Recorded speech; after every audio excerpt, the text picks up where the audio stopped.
Kapuso, bantay bagyo na naman tayo. Alamin po natin ang posibleng epekto ng bagyong Quiapo sa ating bansa. Makakapayan po natin live ngayong umaga si Dr. John Manalo, Weather Specialist mula sa Pag-asa. Magandang umaga, Doc John. Magandang umaga, Sir Anjo. Ganun din sa ating mga taga-subaybay. Nasaan na po ngayon itong si bagyong Quiapo?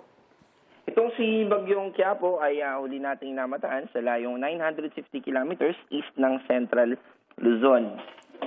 Posible bang lumakas pa itong si Quiapo habang gumagalaw po sa Philippine Sea?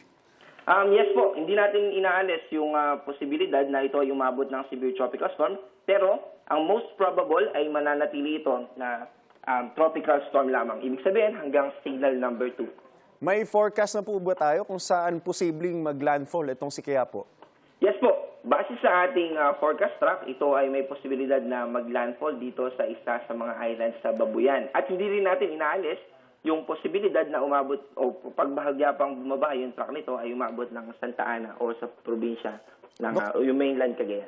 Doc John, hahatakin ba o palalakasin nito ni Quiapo yung hangin habagat? Yes po.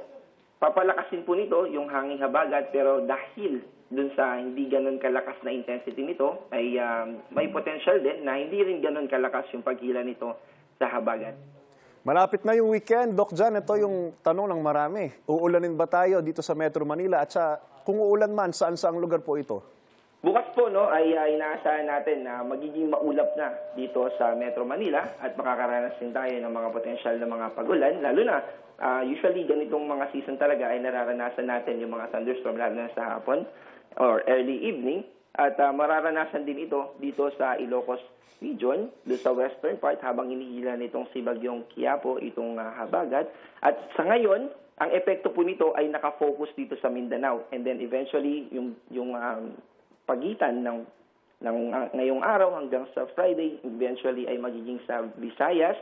And then by Saturday or Friday and Saturday, yung pagitan naman ng days na yun, ay mararanasan natin to sa western part ng Luzon.